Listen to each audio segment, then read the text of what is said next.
So we're going to talk now about restrictions.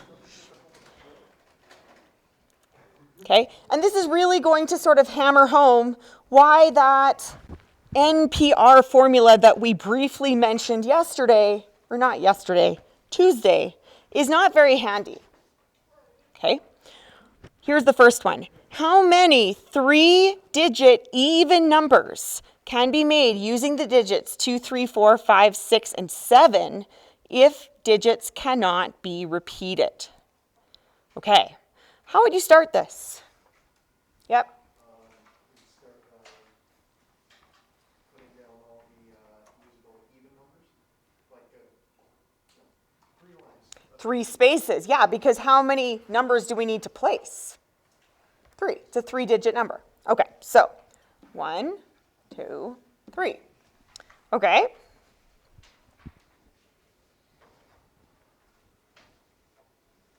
Now what? Yeah. Has to be even. Okay, how do we tell if a number is even? Yeah, it's got to end in an even number, and in this case, because we only have a couple of digits to work with, we've got to choose the even numbers. So the even numbers in these ones is 2, 4, and 6. So 2, 4, 6. Okay, so that's the choice for ending. So there's 3 of them. 3 options for the last number. Okay. Next.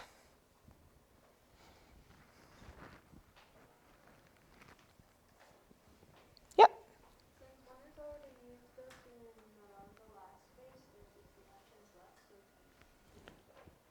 So if we go over to the first one now, right? Or actually, you don't actually have to do the first one next. You could fill out the middle number next. It doesn't really matter, right? But how many numbers do we have left to use up? 5. Because although there were 3 options here, we only used up one of them.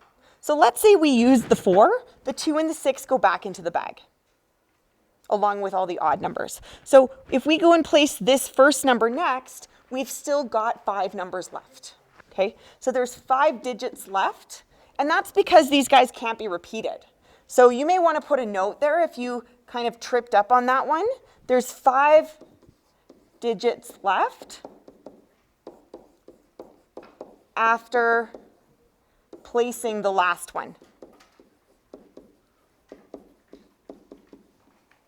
Okay, and then after we place this guy, how many are left then? 4, yeah. Times 3. Okay? All right, next. How many 3-digit even numbers that start with either a 3 or 5 can be made using the digits 2, 3, 4, 5, 6, and 7 if digits may not be repeated? By the way, this SE here, I've told you guys what that stands for before, right? Do you guys remember? It means it's a standard of excellence question because this one has 2 restrictions in it. Okay. All right, so again, how are we going to start this one? 3 lines. Okay. All right. Restrictions. Where are the restrictions?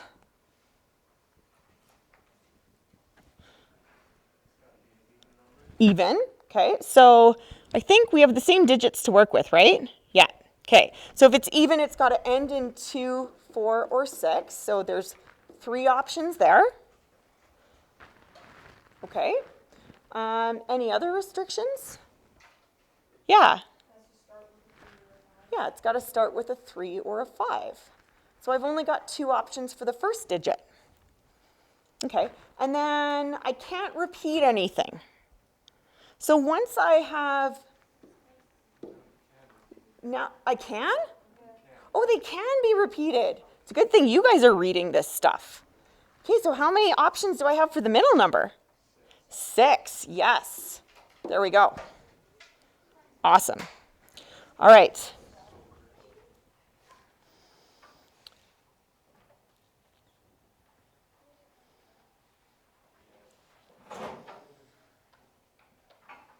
Okay, you guys try these ones. Yeah, try these questions on page 14. I'm going to pause the recording.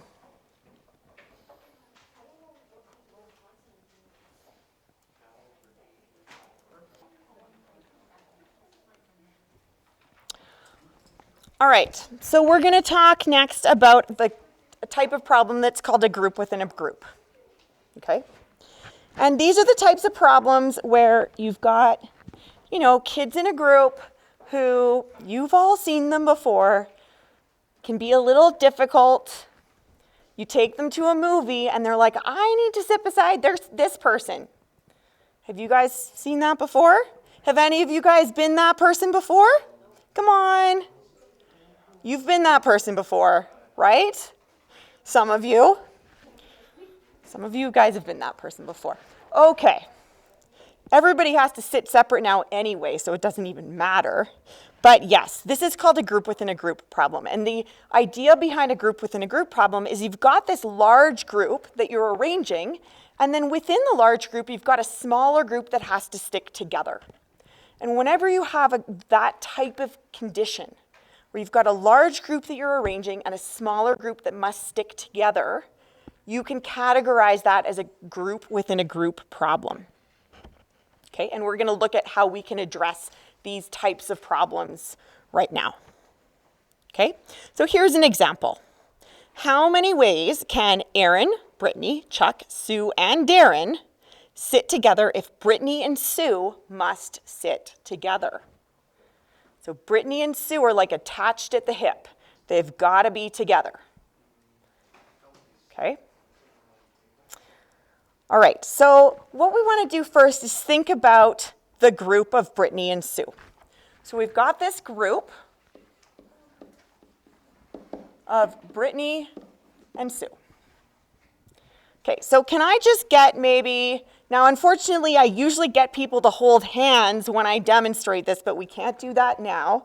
Just two people to maybe stand beside one another. Who's willing to do that for me? Alexa and who else? Okay, Brett, come on up. Okay, Alexa and Brett are going to be those difficult people who have to sit beside each other. Okay, so they're sitting beside each other. Is this the only way that they could sit beside each other? No, what's another way they could do it?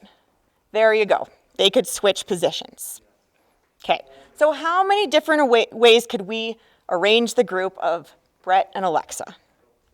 2. Yeah, so thank you very much. You guys can sit down. So we've got this group of Brittany and Sue, and the number of arrangements of the group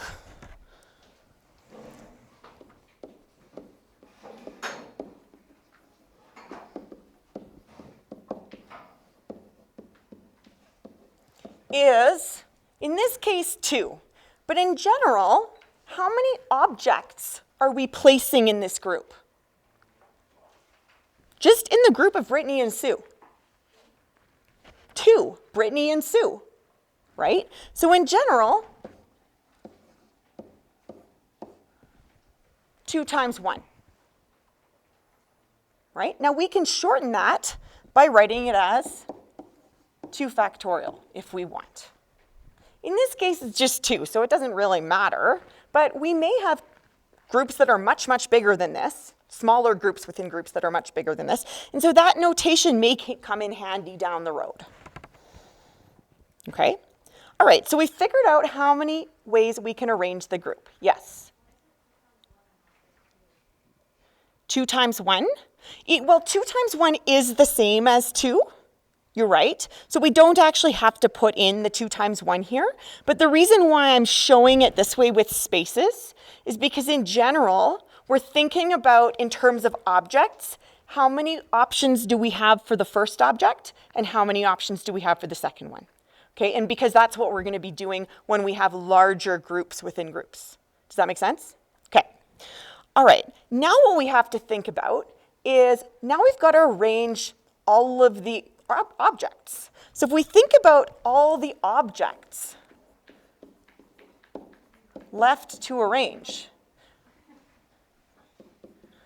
and I totally apologize. I know I'm not supposed to objectify people, but I'm going to do it here. Okay? What are the objects that I've got to arrange now that I've sort of taken care of the group? What's left? Who have I got? Aaron. Okay, so I've got Aaron. Who else?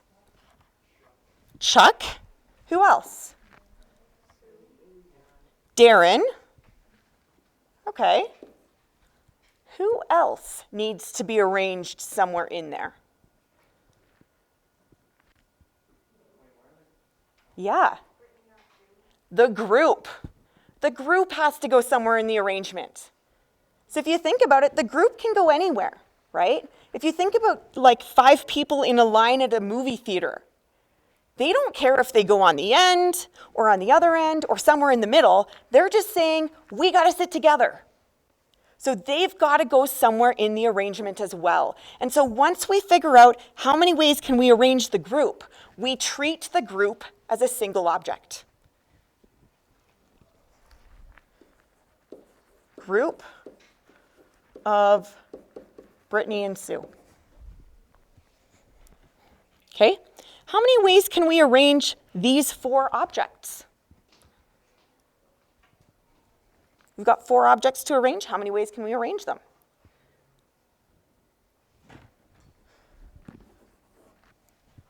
We've got to arrange 4 objects. How many spaces? 4.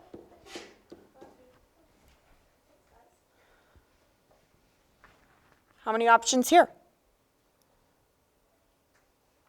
4. We could put Aaron there, we could put Chuck there, we could put Darren there, or we could put the group of Brittany and Sue first. So there's 4 options here.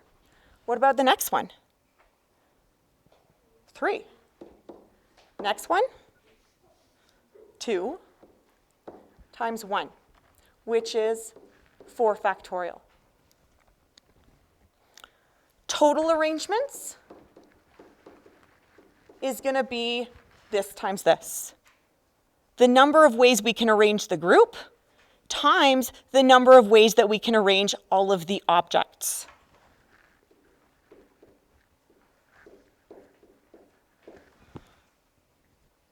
Okay, now the biggest mistake that people make with this question is that they forget to treat the group as an additional object. So you've got to remember that the group can now go anywhere, and that adds an extra object. Let's try another one. And what I really recommend you do, because when people set it up this way, where they break it down, how many ways can I arrange the group, and then they list all of the objects like this, people tend not to make that mistake, right? So this step over here of listing what are your objects really helps to not make that careless error, because when people make that mistake and then they see, oh, I made that mistake, they're like, oh, I knew that, I shouldn't have made that mistake, right? So it's about slowing yourself down a little bit. Okay, all right, next. How many ways can Aaron, Brittany, Chuck, Sue, and Darren be seated if Aaron, Chuck, and Darren must sit together? Okay, well now let's look at the group. Aaron, Chuck, Darren. Okay, how many arrangements? We've got to arrange 3 people. How many ways can we do that?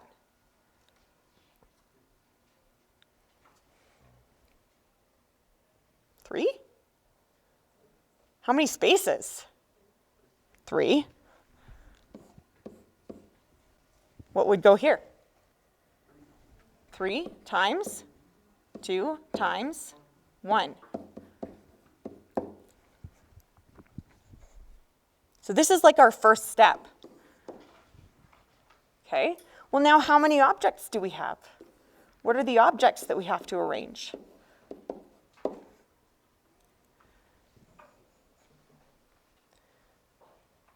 Who do we have to arrange?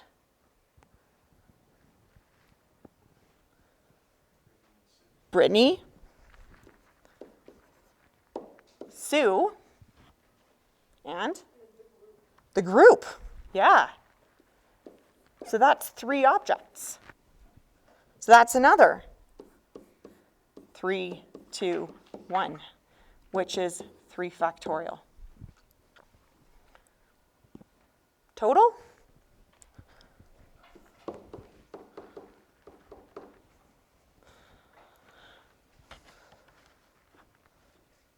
the total going to be? Yeah, 3 factorial times 3 factorial. Exactly. Does that make sense? Okay, let's try another one.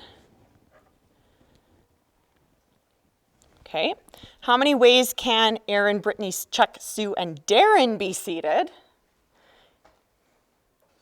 It's nice that I made all of the names with different letters. Makes the abbreviation easier. If Brittany, Chuck, Sue, and Darren must sit together. Okay, whew. Group.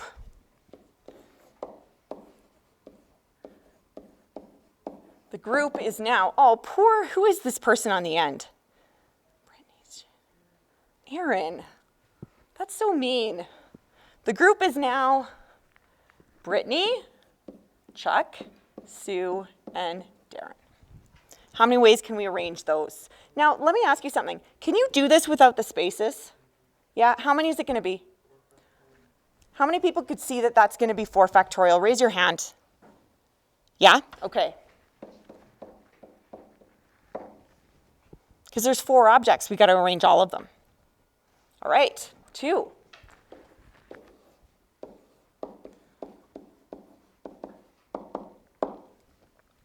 What are our objects that we have to arrange now?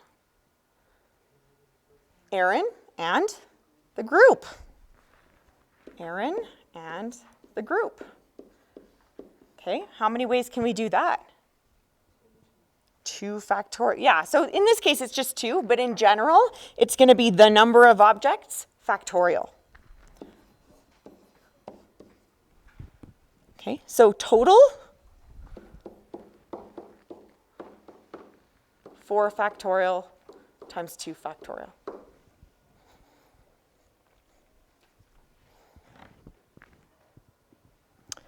All right.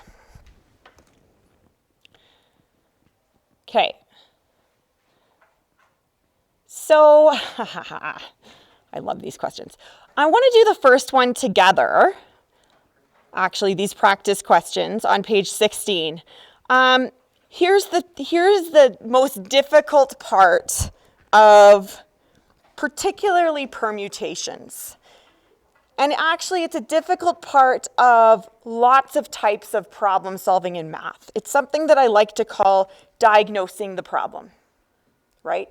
If you know, oh, this is a group within a group problem, then it's like, oh, I know how to solve a group within a group problem. I just set it up this way, and away I go, okay?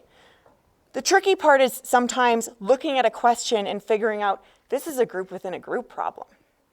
Okay, so we're going to look at some situations now, and we actually have to figure out what scenario we're in. Okay, so we're going to do the first one together, and then I'm going to ask you guys to take a look at the second one yourself. And I think that's probably where we'll have to leave it today. Okay, at a used car lot, 7 different car models are to be parked close to the street for easy viewing. Determine how many ways you can park the cars if A, the 3 red cars must be parked so there is a red car at each end and the 3rd red car is exactly in the middle. Okay. How would you set this one up? What do you think? 7 cars. And we need to know how many ways can we park it if the 3 red cars have to be parked so that there's 1 red car on either end and the 3rd one has to be right in the middle. Yeah. 7 spaces, yeah. Yeah, because the red cars have to go to specific spaces. Exactly. Okay, so we're going to set this up with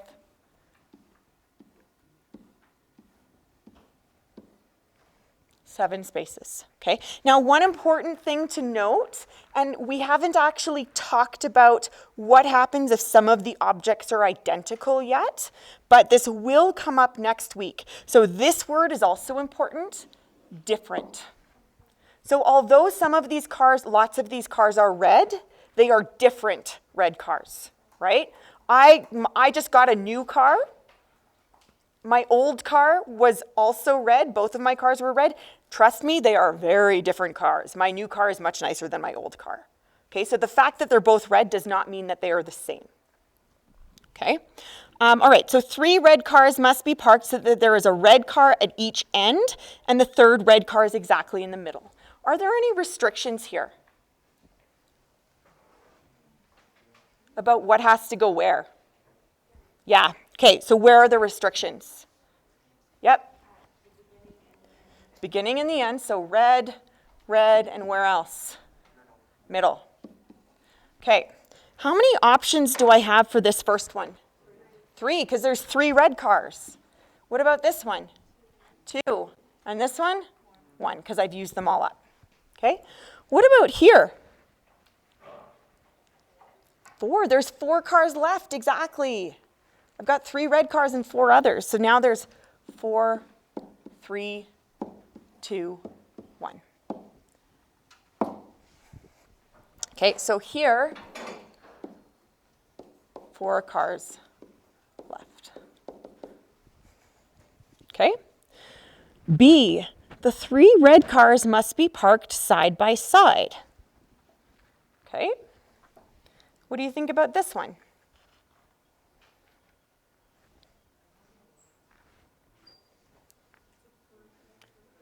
This is a group within a group problem. Yeah, exactly. How do you know it's a group within a group problem?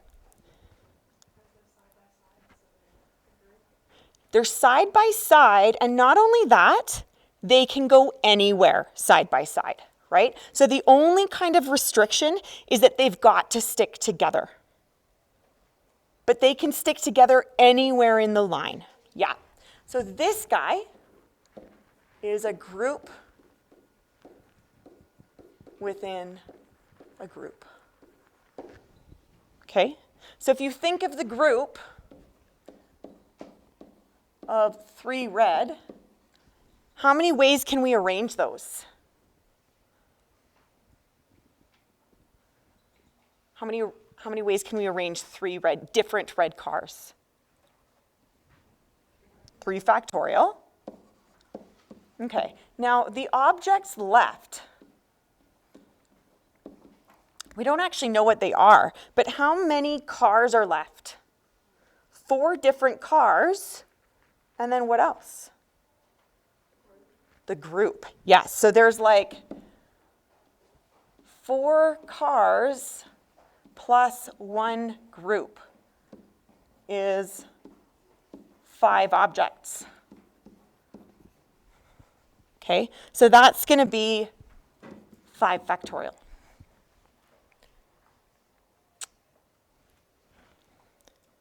And so in total, I'm going to get 3 factorial times 5 factorial.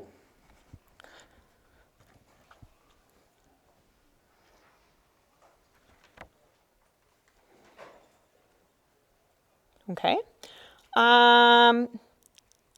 Lastly, the 3 red cars must be in the middle. And actually, I should be more specific here. Add the word exactly. Exactly in the middle. The 3 red cars must be exactly in the middle.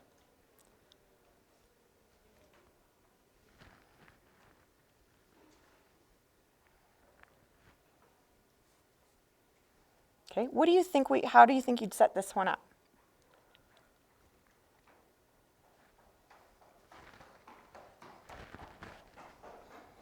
Do the 3 red cars have to stick together?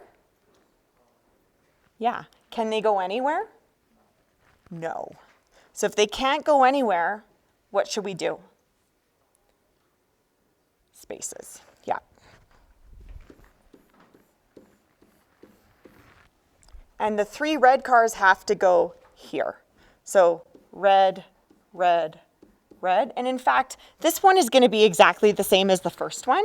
The red cars are just going to different places, right? So 3 options here, 2 options here, 1 option here. And then we start at the beginning with the 4 cars that are left. 4 times 3 times 2 times 1. Okay? All right, so I want you guys to work on number 2. And then I think we're probably that'll take us to the end of class. Oh, actually, no, you guys are going to work on 2 to 5. And then for homework, you're going to do this. This is kind of the end of the lesson. Okay, so your homework today's Friday, right? Sweet. Your homework over the weekend is this, page 93, number 5 to 10, and number 12 to 14. Okay, these questions, I really like this unit because it's kind of fun. And the more you practice this stuff, the devil's in the details, right? So the more you practice it, the more you'll pick up on these little nuances and get better at it. Okay? Yes, absolutely. Sorry, here you go. There you go.